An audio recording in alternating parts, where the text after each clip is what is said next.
अस्सलाम वालेकुम। कैसे भाई आप लोग? सब खैरियत से है? ठीक ठाक है? एशिया कप चल रहा है जी, और सबको इंतजार है, सब लोगों को इंतजार है पाकिस्तान और भारत के मैच का 14 अक्टूबर को। लेकिन स्पेशल गेस्ट को, और मैं उनसे कहूंगा खुद वो अपना तारुफ आपसे कराए, और फिर बाद में जो चीज रह जाएगी मैं खुद ऐड करूंगा। और इस तरह एशिया कप पे बात करेंगे। मेरे साथ सोहेल है, सोहेल खान। सोहेल, कैसे हैं आप? खैरियत से हैं? जी वहीद भाई, again thank you so much for having me. अस्सलाम वालेकुम आपके तमाम व्यूअर्स को। वालेकुम सलाम। सोहेल, कुछ अपने बारे में बताया था व्यूअर्स को कि मतलब आप क्यों बैठे हैं आज यहाँ पर? अम, अपने बारे में वहीद भाई, basically I am a cricket statistician and I am ठीक। Pakistan first visually impaired cricket statistician. और क्रिकेट स्टैट्स पे नजर रखना मेरा काम है। और फिर वहीद भाई जैसे सीनियर लोगों ने बहुत कम यंग एज में हमें अपॉर्चुनिटी ऐसी फराहम कर दी कि हम भी जो है वो इस फील्ड में निकल पड़े।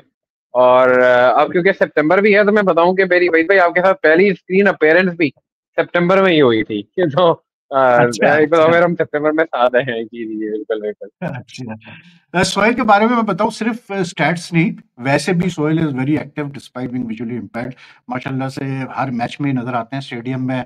और मतलब क्रिकेट की इनकी जो नॉलेज है, इन डेप्थ जो स्टडी है, वो बहुत अच्छी है for a youngster. I was very impressed. जो इनका इंसाइट है क्रिकेट में, और सारी मालूमात इनके पास होती है। तो मैंने कहा यार, एशिया कप तो हो ही रहा है, और मतलब मैचेस भी चल रहे हैं। अब तक तो हल्के मैचेस ही हुए हैं ज्यादातर। लेकिन जो आपके स्टैट्स वगैरह हैं, जो डाटा है सोहेल आपके पास, वो क्या कहते हैं? मतलब क्या इंडिया ही जीतने जा रहा है एशिया कप के? किसी और टीम का भी चांस है? देखिए वहीद भाई, डेटा तो यही कहता है कि इंडिया जीतने जा रहा है। आप ये सोचें कि इस वक्त, अगर मैं बहुत आसान तरीके से ही समझा रहा हूँ, इंडिया के करंट स्क्वाड में जितने भी खिलाड़ी हैं उनकी टोटल सिर्फ T20 इंटरनेशनल क्रिकेट में सेंचुरियां ही 12 हैं। अब स्टार्ट मैंने अच्छा। यहाँ से इसलिए किया कि हमें अंदाजा हो जाएगा कि उनका इम्पैक्ट किस लेवल का है। रिसेंटली ठीक है। जो टीम बगे बांग्लादेश के खिलाफ 297, 283, फिर इंग्लैंड के खिलाफ 247 जैसे टोटल हासिल करे T20 वर्ल्ड कप 2024 के बाद, वो सिर्फ 3 मैचेस हारे और टीमों को कॉम्प्रिहेंसिवली हराए। तो इंडिया का मुकाबला ऐसा लगता है कि बाकी टीमों से है। इंडिया बाय फार, वरना एशिया कप हम देख रहे हैं, आपको पता है 1984 से हो रहा है।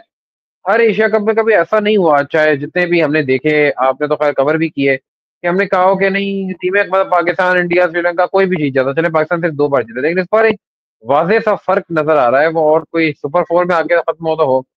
वो और बात है कि सूर्या कुमार यादव आखिरी 9 इनिंग्स में सिर्फ 61 रन बना पाए हैं, उनसे रन नहीं हुए। लेकिन स्टिल आप देखें कि उनकी जो टीम है, जिस अंदाज से वो खेले, उन्होंने इतना इम्पैक्ट क्रिएट कर दिया है कि बहुत वाजे फर्क नजर आ रहा है। इतना हद तक कि अश्विन ये कहने पे मजबूर हो गए कि इसको एफ्रो एशिया कप बनाओ, इसमें इंडिया ए की टीम को डालो, तो मुकाबला नहीं हो रहा, कोई मजा नहीं आ रहा। तो सूरत हाल तो यही है। लेकिन एक बात है सोहेल, लेकिन एक बात तो है कि वैसे आपकी बात बिल्कुल ठीक है कि आपने बड़ी अच्छा चीज बताई कि 12 सेंचुरी इंडिया की तरफ से। लेकिन अगर हम दूसरी टीमों की तरफ देखें तो उनकी क्या पोजीशन है, मतलब T20 फॉर्मेट में? जैसे फॉर एग्जांपल पाकिस्तान की टीम अगर हम लेते हैं, तो पाकिस्तान की जो करंट टीम है उसमें कितने हमारे प्लेयर्स की सेंचुरियां हैं? इस वक्त पाकिस्तान की करंट टीम में सिवाय हसन नवाज और मोहम्मद हारिस के कोई भी खिलाड़ी T20 इंटरनेशनल सेंचुरी नहीं बना सका।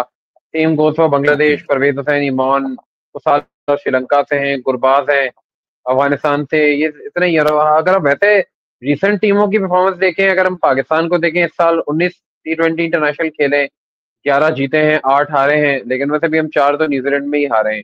उसके साथ इंडिया ने इस साल T20 सिर्फ 6 खेले हैं, एक इंग्लैंड से सीरीज खेली, एक यूएई से मैच खेला। अफगानिस्तान सिर्फ ट्राई सीरीज खेला है। श्रीलंका को भी आप देखें तो उनकी जो परफॉर्मेंस है, उन्होंने वेस्ट इंडीज को हराया, न्यूजीलैंड से होम T20 सीरीज ड्रॉ की, फिर अवे हारे, फिर बांग्लादेश से T20 सीरीज हारे, जिम्बाब्वे से 2-1 जीते।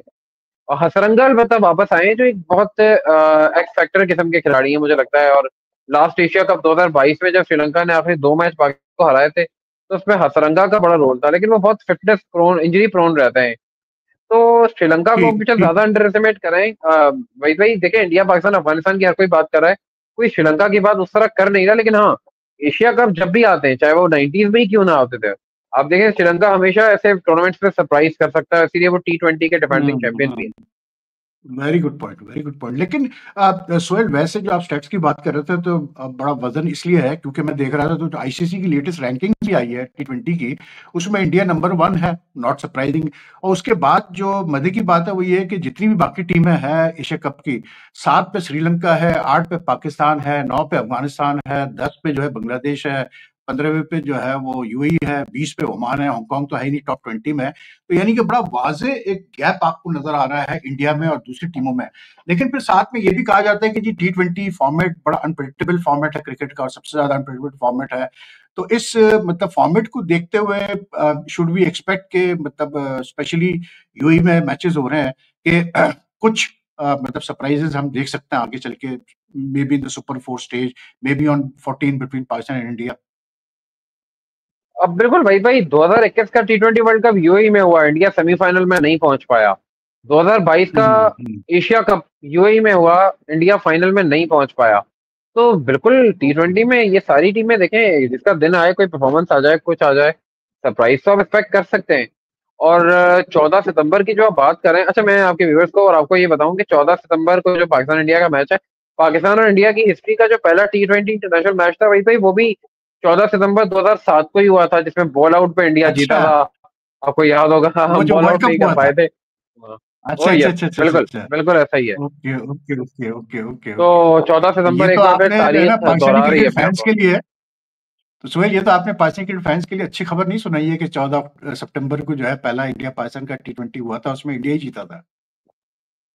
बिल्कुल, वो मैच था कि हार रहा था मिसबा, उसको टाई करवाने में कामयाब हो गए थे, दो फिनिश नहीं कर पाए थे। हमने बॉल आउट के अंदर तो मुझे लगता है हमने कोई प्रैक्टिस ही नहीं की थी, हमें कुछ पता ही नहीं था ऐसा होगा। हाँ, और हाँ, वो तो एक अलग ही ये किस्म मुझे का याद रोल है, उस जमाने बिल्कुल में याद था, है। वो हमारे थे, और तो हम एक हार गए चीज थे वहां जरूर पे। है इसमें सोहेल के, उसमें एक चीज जरूर ये है कि वो जो वर्ल्ड कप था 2007 का पहला T20 world cup, I think वहां से एमएस धोनी का भी बड़ा एक मतलब फिर नाम बना, और उसने अपने आप को इंडियन क्रिकेट में एक आइकॉन के तौर पे स्टैब्लिश किया।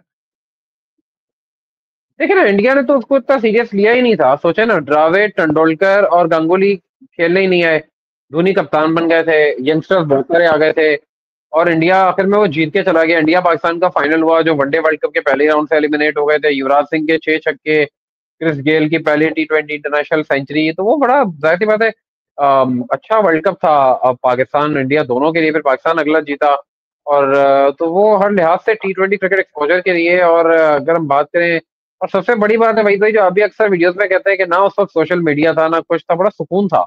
हम क्रिकेट देखते थे, सिर्फ टेक्निकल क्रिकेट देखते थे, मजा आता था।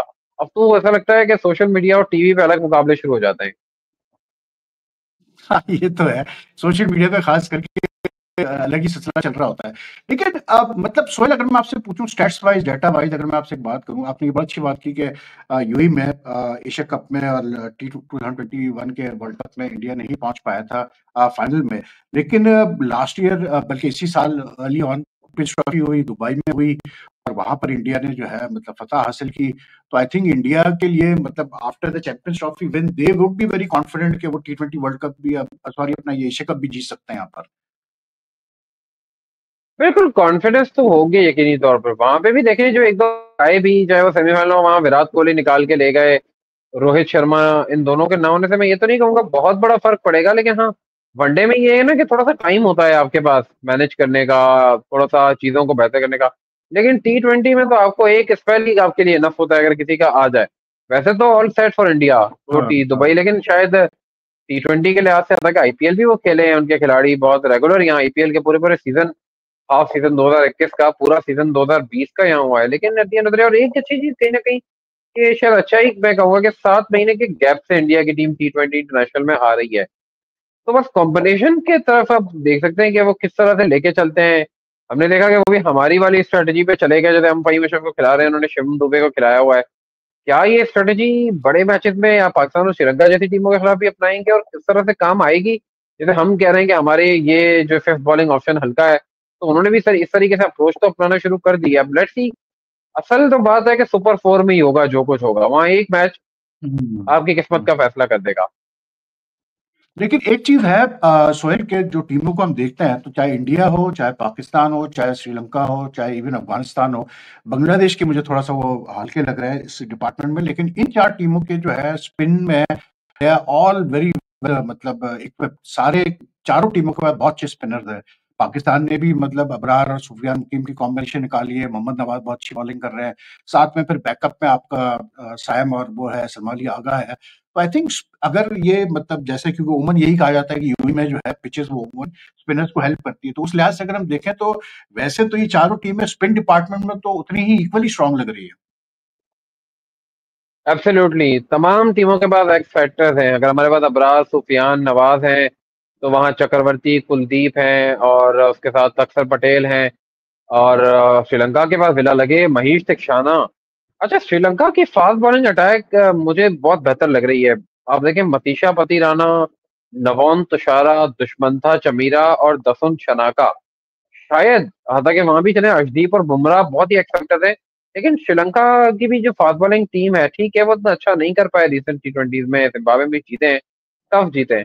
बट आई स्टिल फील कि अगर कोई टीम सही मायनों में इस दफा किसी को सही मायनों में सरप्राइज देगी ना, तो वो अगर सरप्राइज तो नहीं कहलाएंगे, लेकिन स्टिल आई फील क्योंकि बात उसकी नहीं हो रही, वो श्रीलंका है। उनके पास ऐसे जरूर प्लेयर हैं जो आउट ऑफ द वे बदल सकते हैं। लेकिन एक चीज है कि मतलब पाकिस्तान को अगर हम देखते हैं तो पाकिस्तान ने जो अब तक कॉम्बिनेशन खिलाया है, तो पाकिस्तान के पास जैसे मतलब बड़ा तरीके से दो पेस बॉलिंग ऑलराउंडर रखे हुए टीम में, वसीम जूनियर और वहीम अशरफ, फिर स्पिन ऑलराउंडर आपके पास नवाज है, प्लस फिर साइम और वो जो है खुशदेल और ये सलमान अली आगा भी बॉलिंग कर लेते हैं। तो पाकिस्तान ऐसा लगता है इससे प्रिपेयर्ड होके गया है प्रॉपर तरीके से टी फॉर्मेट के हवाले से। लेकिन इंडिया ने जो टीम खिलाई अगेंस्ट यूएई, तो उसमें उन्होंने सिर्फ जसप्रीत बुमराह को as a specialist pace bowler खिलाया। They have Hardik who is very experienced, obviously बात है। लेकिन डू यू थिंक कि अगेंस्ट पाकिस्तान जब 14 को मैच होगा they will go for the strategy कि वो सिर्फ एक बुमराह को खिलाएंगे एज अ स्पेशलिस्ट पेसर, और जो है फिर बाकी स्पिन पे और शिवम दुबे और हार्दिक पे वो कैसे बोलते हैं बैंक करें? मेरा तो ख्याल है कि अर्शदीप सिंह को पाकिस्तान के खिलाफ खिलाना पड़ेगा। आपको एक स्पेशलिस्ट बॉलर ऐसा चाहिए नई गेंद के साथ खास तौर पर, क्योंकि बुमराह तो है ही, लेकिन आप एक बिल्कुल ही पार्ट मतलब जो ऑलराउंडर पेस ऑलराउंडर है, क्योंकि पाकिस्तान की टीम का ऐसा ही है कि अगर हमारा मतलब अच्छा परफॉर्मेंस हम दे सकते हैं, हम अच्छा परफॉर्म करते भी रहें, तो एटलीस्ट आपके पास दो स्पेशलिस्ट बॉलर्स तो होने चाहिए फास्ट में। और हार्दिक और शिवम में से ये कहें तो मैं मेरा नहीं ख्याल कि शिवम, हालांकि शिवम ने 3 आउट जरूर किए, बट आई स्टिल फील कि हम्म अर्शदीप सिंह आएंगे शिवम दुबे की जगह। इन प्लेस ऑफ अभी वही शिवम। पे आपने एक जिक्र किया। जी जी। अभी आपने कहा कि पाकिस्तान के देखें नवाज भाई, अब मैं ये बात बहुत अप्रिशिएट करूंगा, लोग बहुत तनकीद करें कुछ भी कहें, बट जब से हमने बांग्लादेश से होम सीरीज खेली है, देखें फहीम अशरफ और नवाज जब से आए हैं, उन्होंने कहीं ना कहीं इस टीम को स्ट्रेंथ तो दी है। देखें, 8 गेंदों पे हाँ 15 हाँ। बनाते हैं, किसी मैच में 12 बॉलों पे 20-25 बनाते हैं। यकीन करें, हमें ना 50 रन 40 बॉलों पे नहीं चाहिए होते थे। सॉरी टू से आई से दिस, के रिजवान और बाबर के कई बार अच्छे स्टार्ट के बावजूद हम कैपिटलाइज नहीं कर पाए। इनफैक्ट टी20 में यही होता है, 8 बॉलों पे 15 आप करें, भले आप 8 बॉलें खेलें, लेकिन आपके यकीन करें वो फाइनल के अंदर जो 15 रन आपको नजर आते हैं फहीम अशरफ के, या 25 रन नजर आते हैं नवाज के, बट यकीन करें वो 40 रन इन दोनों के थे ना, वो मोमेंटम शिफ्टिंग थे पाकिस्तान के लिए, वो बड़ी कीमती थे। इसी तरह वेस्ट हम्म। इंडीज में भी आप देखें, इसी तरह बांग्लादेश में एक मैच हम हार गए, out of the nowhere Faheem Ashraf ने 50 कर दिए थे। हम उन्हें शायद इतना अप्रिशिएट नहीं कर रहे जितनी वो डिजर्व करते हैं, हम शायद इसीलिए। और ये काफी अरसे से मैंने नहीं देखा था, इससे पहले वही होता था कि बाबर रिजवान अपने अपने 50 तो करते थे, 100 रन का स्टार्ट भी मिल जाता था 15 ओवर में, लेकिन फिर बाकी वालों को उतना मौका ही नहीं मिलता था, वो इनफैक्ट क्रिएट ही नहीं कर सकते थे, क्योंकि इनफैक्ट यही लोग प्ले हम्म क्रिएट कर रहे हैं, जो कि लिटरली नवाज और फहीम अशरफ ने आगे एक अलग टीम में जान डाली है।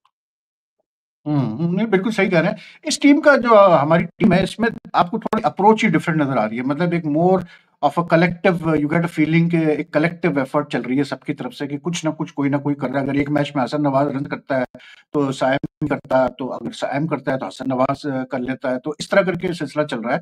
तो दैट्स अ गुड साइड। लेकिन लाइक यू सेड के at the end of the day हमारे देखते हैं तो अफगानिस्तान की बैटिंग स्ट्रगल कर रही है, गुरबाज चलानी है, तो उनकी बैटिंग अब तक जो ट्राई सीरीज में भी वो खेले, जो मतलब हांगकांग से जो जीते, मतलब उनकी बैटिंग में इश्यूज आ रहे हैं कि फॉर्म में नहीं है उनके प्लेयर्स। दूसरा ये कि जैसा आपने कहा Bangladesh, I don't know, Bangladesh का तो हमेशा ही ये अच्छी टीम वो लेके आते हैं ऑन पेपर, तो बहुत अच्छी टीम लगती है उनकी, लेकिन जब वो बड़ा मैच होता है तो वो बैठ जाते हैं। Sri Lanka yes could be a surprise package, लेकिन इंडिया को अगर कोई टीम हराना चाहे तो where do you see the weak link in the Indian team? आपको इंडियन टीम में वीक लिंक कहाँ नजर आता है? क्योंकि अगर हम वैसे देखते हैं तो कोई वीक लिंक नजर ही नहीं आता उनकी टीम में। इंडिया की टीम में देखें, ऑन पेपर वीक लिंक तो नहीं कह सकते, लेकिन हाँ जो हमने लास्ट मैच में अप्रोच देखी कि संजू सैमसन को वो मिडिल ऑर्डर में लेके चले गए हैं नंबर 5 पे, उनका जितना भी हम्म, एक्सेप्शनल रिकॉर्ड है। अब ये देखें, एज एन ओपनर उन्होंने 17 इनिंग्स में 300 और 150 किए हुए हैं। उनकी एवरेज भी 32 की हम्म, है, उनका स्ट्राइक रेट भी बहुत शानदार है, 300 है उनके। तो यहाँ पे मुझे ऐसा लगता है कि अगर ये वाली अप्रोच हुई सम वे टू दी अदर, देखिए उनका स्टार्ट बड़ा क्विक होता है। अगर आपने अभिषेक और शुभमन को जल्दी आउट कर लिया कहीं से, तो आप ये है कि हम्म, उनके जल्दी मिडल ऑर्डर से चले गए ना, तो फिर आप उन्हें फंसा सकते हैं। आप उन्हें फंसा जरूर हम्म। सकते हैं इस तरीके से कि आप उनके ओपनर्स को जल्दी आउट करें, क्योंकि आप संजू सैमसन को नंबर 5 पे तो आई रियली डोंट थिंक वो इतने कामयाब हो सकते हैं। या तो ये वही है कि संजू सैमसन या तो नंबर 3 खेले और तिलक वर्मा, और सबसे बड़ी चीज जो वो तो वीक उसमें लिंक तो की है, मसला ये है ना दो भाई कि चीजें। गौतम गंभीर साहब हो गए या उनके सेलेक्टर्स हो गए, उन्होंने बस तय कर लिया कि शुभमन गिल जो है इज द नेक्स्ट, मतलब ही मैन फॉर कैसे बोलते हैं इंडिया, तो वो तो हर जगह ही उसको प्रमोट किया जा रहा है शुभमन गिल को। तो वो तो बहरहाल उनका है, लेकिन एक चीज जरूर है, मतलब मैं जो क्वालिटी ऑफ स्पिनर्स देख रहा हूँ हमारी टीम में, आपको याद होगा अबरार ने भी बहुत अच्छा स्पेल किया था इन द चैंपियंस ट्रॉफी। तो जो क्वालिटी ऑफ स्पिन है, जिस तरह से नवाज बॉलिंग कर रहा है, ठीक है इंडिया के बैट्समैन स्पिन को बहुत अच्छा खेलते हैं, लेकिन समवेयर डाउन द लाइन मुझे ऐसा फील आती है कि अगेंस्ट पाकिस्तान इतना फ्री हैंड नहीं मिलेगा इंडिया के बैट्समैनों को जो उनको दूसरी टीमों के खिलाफ मिलता रहा है। देखिए वहीं पे सूर्या कुमार यादव पाकिस्तान के खिलाफ 5 में से 64 रन बना पाए। आखिरी 9 इनिंग्स में हम्म, मैंने आपको जैसे बताया उनके सिर्फ 61 रन है। तो ये तो एक वक्त। और नवाज, जहां तक आपने बात की, नवाज के जो इंडिया के अगेंस्ट लास्ट की 2 मेमोरीज हैं वो बड़ी अपोजिट है। T20 एशिया कप उन्होंने मैच जितवा दिया था पाकिस्तान को, player of the match, 3 out भी किए थे, 40 रन भी किए थे। और नवाज हम्म, एक ठीक ठाक, अच्छा मैं एक और बात भी कहता हूँ कि नवाज वहां से एक ठीक ठाक परफॉर्म कर रहे थे, उन्होंने इंडिया के खिलाफ मैच जितवाया, उन्होंने न्यूजीलैंड में ट्राई सीरीज का पाकिस्तान को फाइनल जितवाया। नवाज का जो कॉन्फिडेंस खराब हुआ, जो लगभग 1.5 साल तक जाया हुआ है, वो मेरा ख्याल है कि जो मिसकैलकुलेशन, ये जो आपने आखिरी ओवर उनसे मेलबर्न में अगेंस्ट इंडिया करवा दिया था ना, जो उनसे नहीं करवाना चाहिए था, जो उनका काम ही नहीं था।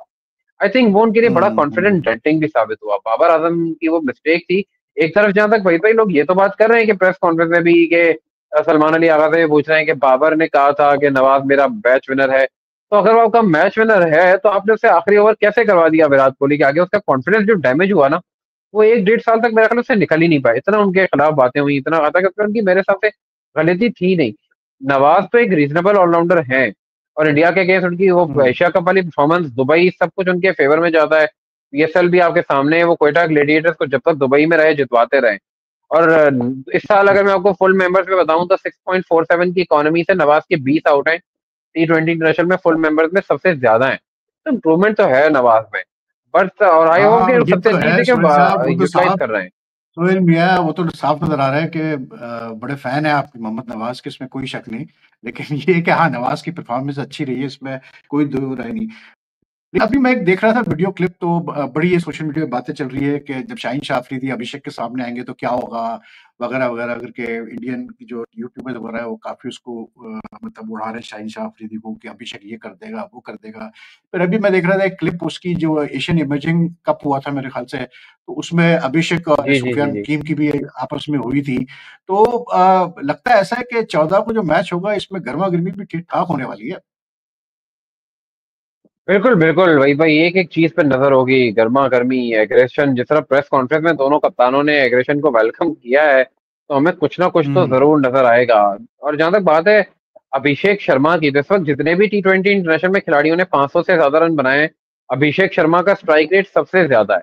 लेकिन ये बात जरूर ध्यान में हाँ, रखिए हाँ, वही पे, हम सबको और व्यूवर्स को भी ध्यान में रखना है कि जितना तेज खेलने वाला खिलाड़ी होता है ना, अगर वो हाँ, चलता भी इतना देते तो उसके आउट होने के भी जल्दी इतने ही चांसेस होते हैं। चांसेस क्योंकि आप होते हैं, चांस बिल्कुल तो सही है। देते हैं, चांस तो फिर आपके होता बिल्कुल, है। तो यहाँ पे एज एन बिल्कुल। ओपनर शुभमन गिल का रोल बहुत इंपॉर्टेंट होगा, उन्हें लेके चलना पड़ेगा, क्योंकि अभिषेक, फिर आई डोंट नो वो बैटिंग ऑर्डर किस तरह का लेके चलते हैं, क्या सीन है। लेकिन आई थिंक अभिषेक के ऊपर जरूर होगा, वो अटैक तो करेंगे राइट फ्रॉम द वर्ड को। लेकिन मुझे ऐसा लगता है कि शाहीन, देखिए वर्ल्ड क्लास रहे हैं इंडिया के खिलाफ, एक इंडिया के ऊपर उनका एक प्रेशर भी है, जिस तरह का वो परफॉर्म कर चुके हैं। तो वो एक तो शाहीन भी अपनी जगह है, ठीक है रिसेंटली नहीं इतना कर पाए, लेकिन यही मैचेस होते हैं आई थिंक जो खिलाड़ी को मौका फराहम कर देते हैं बड़े मैच में परफॉर्म करने का। बिल्कुल, बिल्कुल, बिल्कुल, बिल्कुल सही कह रहे हैं आप, बिल्कुल सही कह रहे हैं आप। अब और मसला पता है क्या है? मसला ये है कि मैं अगर पाकिस्तान टीम की बात करता हूँ तो मुझे एक चीज़ अच्छी लगी माइक हैसन की, अब तक जो हम देख रहे हैं वो ये है कि ज़्यादा चेंजेस नहीं कर रहे हैं टीम में। मतलब जैसे साहबज़ादा फरहान भी अगर फेल हो रहा है तो उसको चांस मिल रहा है। सैम को भी वो खिला रहे हैं मुस्तकिल, वही ऑर्डर रखा हुआ है। प्लस फिर Mohammad Haris is a big problem for us, उससे बिल्कुल रन्स नहीं होके दे रहे, लेकिन फिलहाल तो उसको खिला रहे हैं वो। तो अब मुझे ऐसा लगता है कि ये जो कंसिस्टेंसी जो है ना हमारी टीम में, एक प्लेयर्स को एक मतलब एक सुकून मिला हुआ है कि जी हमें प्रॉपर तरीके से चांस मिलेगा। अब that has made a huge difference. तो मुझे तो ये लग रहा है कि ये वही साहबजादा फरहान और साइम और पाकर 1 2 3 पे जाएंगे अगेंस्ट इंडिया भी ऑन 14। आज देखते हैं ओमान के खिलाफ क्या करते हैं, लेकिन मुझे लग रहा है यही टॉप 3 होंगे हमारे। देखिए 5 इनिंग्स में 63 रन किए हैं साजिदा फरहान ने ट्राई सीरीज में, लेकिन एक बात हमने हर मैच में देखी कि वो भी स्टार्ट फराहम कर रहे थे पाकिस्तान को। पहले 2-3 ओवर में ही हमारा एक स्कोर हो रहा था। तो एक चीज तो वो भी एक काम वो अभिषेक वाला ही कर रहे हैं, ठीक है उस तरह से नहीं हो पाया लेकिन कर वो ही रहे हैं जो अभिषेक करते हैं। बाकी हारिस अलबत्ता देखें 11 इनिंग्स में उनके आखिरी 54 रन है, 5.40 के एवरेज से 81 का स्ट्राइक रेट। लेकिन बात वही है, उनको कॉन्फिडेंस तो दिया जा रहा है।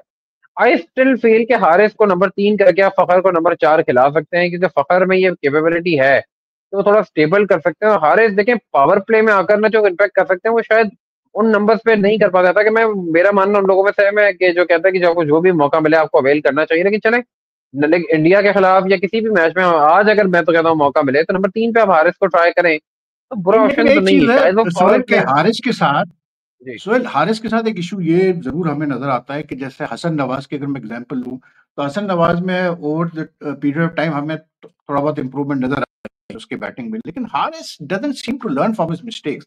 हारिस की वो मतलब आपको एक वो चीज नजर नहीं आती कि हाँ यार ये आगे बढ़ा है, अपनी क्रिकेट इसकी इंप्रूव हुई है। वो उसी तरह खेलता है, वो पहले प्री मेडिटेटेड आके शॉट्स खेलता है, and he has not increased the what do call it accuracy of his shots.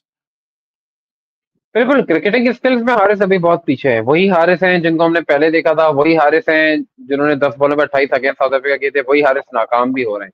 तो जो एक डिफरेंट करते हैं जैसे हसन नवाज है, देखे ना अपने आप को फ्लेक्सिबल बन गए वो। उनको पता था कि ओपनर में जगह नहीं हम्म मिलेगी, उन्होंने पीएसएल को यूज किया, मिडिल ऑर्डर में आए, रन किए। पाकिस्तान में वो मिडिल ऑर्डर में अपनी जगह कंफर्म कर गए, कहीं ना कहीं अपनी जगह वो बना गए और सब थोड़ा बहुत स्टे भी करने लगे हैं। यानी हसन नवाज में मोहम्मद यूसुफ को सुन भी रहा था जो उनके साथ न्यूजीलैंड में थे कि हसन नवाज में जो है ना ये चीज है, वो चीजें समझना सुनना और जानते हैं कि उन्हें कैसे चीजों को बेहतर करना है। ये चीज हारिस में नहीं है। वो आएंगे कहीं उन्होंने बैटिंग वही स्टाइल में करनी है, तो ये जरूर है। शायद हम्म हम अब ये देखें कि 15-15 के स्कॉट थे, हम 17 का स्कॉट लेकर गए, हम एक्स्ट्रा विकेट कीपर ही नहीं लेकर गए, वरना यहाँ उस्मान खान का हम्म।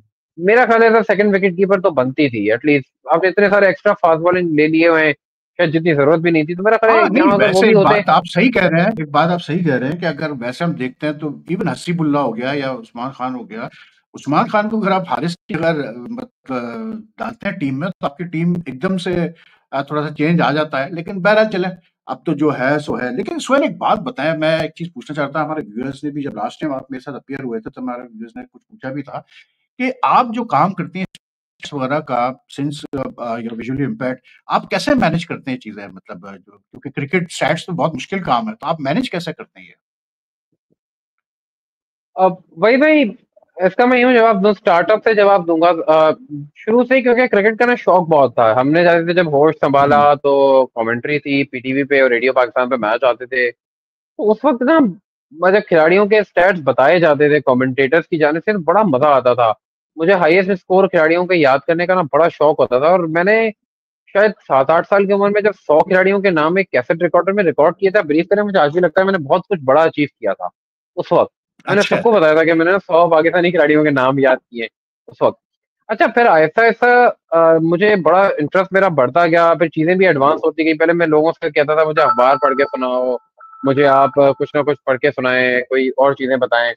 फिर बाद में क्या हुआ कि चीजें एडवांस हुई तो मैंने मोबाइल की सारी टेक्नोलॉजी का मैंने अच्छा इस्तेमाल करना सीखा। मुझे वेबसाइट्स ओके का पता ओके। चला। फिर ऐसा ऐसा मेरे मोबाइल में बेसिकली जो विजुअली इम्पेयर्ड के ऐसे मैं काम कैसे करता हूँ अगर ये जानना चाह रहे हैं तो देखें, जो भी विजुअली इम्पेयर्ड है उनके पास आजकल टेक्नोलॉजी तो है ना, टॉकिंग सॉफ्टवेयर आपके पास मौजूद होते हैं, स्क्रीन हाँ रीडर्स हाँ आपके हाँ पास हाँ। मौजूद होते हैं। अब वो मोबाइल हो, आप लैपटॉप हो, कुछ हो, चले मैं तो मोबाइल पे ही ज्यादा काम करता हूँ। तो स्क्रीन रीडर्स आपकी बड़ी हेल्प करते हैं। फिर मेरा क्योंकि एक पैशन भी है, सबसे बढ़कर ये है कि मैंने अपने पैशन को प्रोफेशन बनाया है। जब आप पैशन को प्रोफेशन बनाते हैं तो फिर ना ये बड़ा फायदा ही हो जाता है कि आपको मजा आता है। अब मुझे कोई ये आपने बड़ी अच्छी बात कि की, आप ये जो है सोहेल बहुत समझाएं। अच्छी बात की, क्योंकि मैंने भी हमेशा यही रखा है अपना जिंदगी में, जर्नलिज्म में मेरा हमेशा पैशन था, एक तो जर्नलिज्म और दूसरा स्पोर्ट्स। तो वो दोनों चीजें साथ होना आपके, तो फिर जिस चीज में आपका पैशन हो और उसी आपकी वही रिस्क बने, तो बड़ा मजा आता है फिर आपको काम करने का भी। बिल्कुल, मुझे मजा आता है, कोई मुश्किल सवाल पूछें, आप बताएं, को किसी को रिकॉर्ड चाहिए थोड़ा मुश्किल हो, मतलब जो कि थोड़ा हम्म। निकालने में मेहनत लगे, मजा आता है कंपैरिजन करने में। फिर इज्जत भी बहुत मिली भाई भाई, यकीन करें, आप जैसे सीनियर जर्नलिस्ट हमेशा ग्राउंड में। फिर पाकिस्तान क्रिकेट बोर्ड ने भी मुझे बहुत सपोर्ट किया, मैं कहूंगा, क्योंकि बिना which paid no one was there. तो एक्रिडिटेशन से लेकर हम्म। फिर मुझे हमारे हीरोज का अवार्ड मिला, वो सब आपके सामने है। तो जब आपको सीनियर सपोर्ट करते हैं ना, मैं कभी भी, मुझे मेरे साथ वो नहीं हुआ कि मैं बीइंग अ विजुअली पे मैं ग्राउंड में आया था। जब मैं नया नया, उस वक्त इंटरनेशनल क्रिकेट नहीं होती थी, डोमेस्टिक में मैं आता था कि लोगों ने क्या क्या यार, ये हम्म। विजुअली इम्पेयर्ड का यहाँ क्या काम है, ये आ गया है, इसका तो क्रिकेट का, इसका क्या पता। मुझे सपोर्ट बहुत मिली, चाहे आप सीनियर्स हो, चाहे पाकिस्तान क्रिकेट बोर्ड हो, सबने इतना हौसला बढ़ाया। फिर मैं अपने एक दोस्त का जिक्र ना करूं, शाहजेब का, तो फिर नाइंसाफी होगी, क्योंकि हम साथ ही आए थे। हाँ, शाहजेब उसका हमारे बहुत वो ज्यादा रोल है, बिल्कुल, उनका वो बहुत साथ बड़ा साथ ही होते रोल हैं ना है आपके, मेरे वो साथ हमेशा आने साथ में। साथ ही होते हाँ हैं। बिल्कुल, क्योंकि शाहजेब का ही आइडिया था मेरे पास, मैं तो अपना रेडियो करता था क्योंकि मेरा रेडियो पैशन था। तो शाहजेब ने ही मुझे कहीं ना हाँ। कहीं फील्ड में लाने का काम किया है, तो उसका तो मुकम्मल क्रेडिट शाहजेब को जाता है। तो लेकिन हम्म। सपोर्ट सबने किया है, तो मैं बड़ा। होता है जिसकी बेसिस में हम बात करते हैं। तो thank you so much again Sohail for Waheed joining भाई, मी टुडे। आपने बुलाया, इट्स ऑलवेज प्रिविलेज। मैं हमेशा कहता हूँ कि मेरी पहली प्रॉपर ट्रांसमिशन, मुझे जो असाइनमेंट मिला था, वैसे तो बहुत सारी किए, वो भी वहीद भाई के साथ ही था। और उसमें जो मेरे साथी थे, ताहिर खान, वो असिस्टेंट कोच बन गए विमेन टीम के। तो मैं उन्हें रिसेंटली यही कह रहा था, मैंने कहा था हम दोनों को वहीद भाई ने चांस दिया, हम, मैं यहाँ हूँ और अब आप विमेन टीम के असिस्टेंट कोच बन गए और वर्ल्ड कप खेलने जा रहे हैं। सोहेल फिर आपसे बात होगी आगे भी ड्यूरिंग एशिया कप, थैंक इंशाल्लाह यू आपसे वहीद भाई, बातचीत होती थैंक यू। रहेगी। अपना ख्याल कीजिए।